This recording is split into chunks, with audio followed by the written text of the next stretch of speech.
Matt Bradley is in Tel Aviv.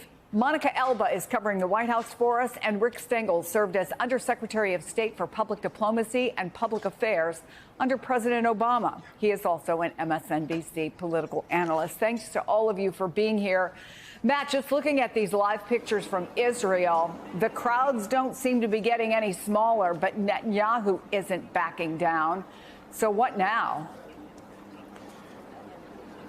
Well, I got to tell you, Chris, the crowds do look a little smaller from when I was there 2 nights ago when it was just stretching. I was standing on that bridge. You just saw those images. They stretched really as far as the eye could see on either side. But as you said, they are still substantial. And the question is, are they going to be keeping up the momentum? Because it sounds like they're going to be planning these kinds of protests every single night this week. So the question for the protesters is, are there loud, angry voices being heard in the halls of power by the likes of Benjamin Netanyahu and his right-wing cabinet, the most right-wing in Israeli history?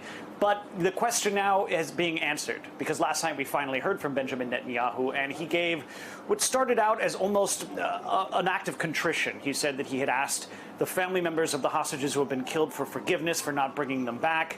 And then he twisted and turned right to almost a lecturing tone to the Israeli public, explaining why he had put what is being considered one of the most formidable roadblocks ahead of these hostage negotiations, which is his insistence on keeping Israeli troops in the Philadelphia corridor. Now, that's just another name for the southern border of the Gaza Strip that it shares with Egypt's Sinai Peninsula. Now, he says he needs to keep them there, the troops there, in order to prevent Hamas and other militant groups from importing arms and funds from Egypt's Sinai Peninsula. He says that is what has been fueling all of this violence from the Gaza Strip, really for much of the past several years, even before October 7th. And he said he's not yielding. Here's Netanyahu himself in that speech. I would define the end of the war in Gaza. When Hamas no longer rules Gaza. We throw them out. We're out to destroy the military capabilities of Hamas and the governing capabilities of Hamas, and we're well on our way to achieving both. That is total victory.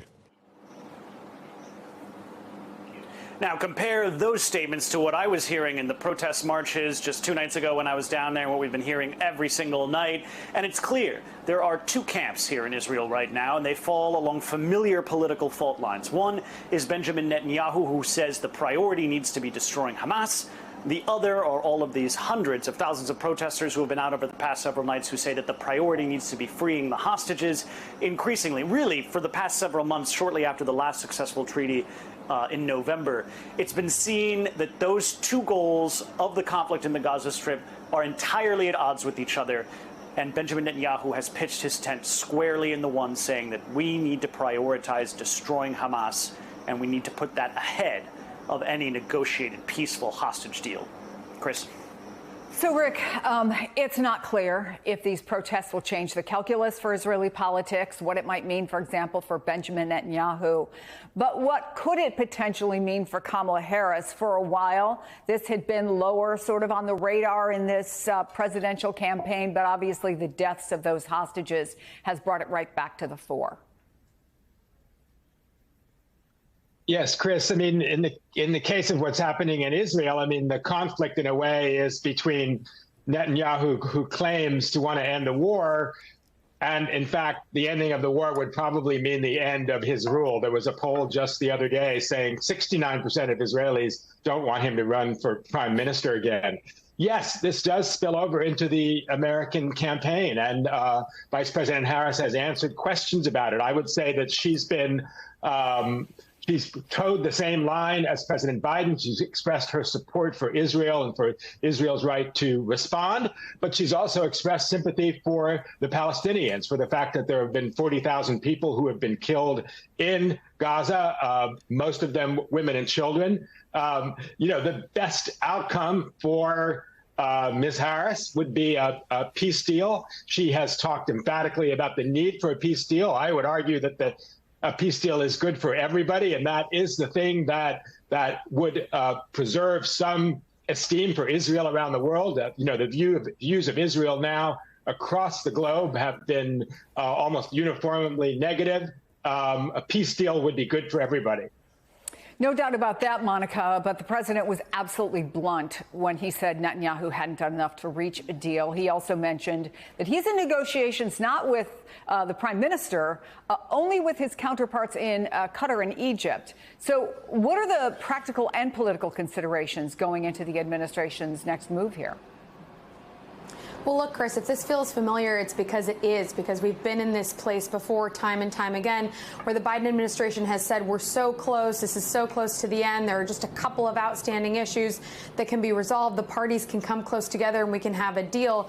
But of course, this takes on completely new urgency given what you were just discussing with the events of this weekend and the murder of those 6 hostages. But Prime Minister Netanyahu seems as dug in as ever, so that leaves the U.S. in this position where they need to make a determination about, if nothing else has worked to this point, if this has been so elusive, what can be done now? So I'm told that there is this discussion about a possibility of a take it or leave it type deal that the U.S. would put forward to the negotiating parties and say, if you both reject this, then the U.S. will walk away from its negotiating role potentially. Again, no final decision has been made on that approach, but that could be maybe the only pressure tactic that's left to try to get both of these parties to a deal. But there's no guarantee that that will work either. And then, of course, there are still American hostages that are being held in Gaza by Hamas. So there's the consideration of, well, what would happen to them as well? So all of that is being discussed behind the scenes. Yesterday, there was a big Situation Room meeting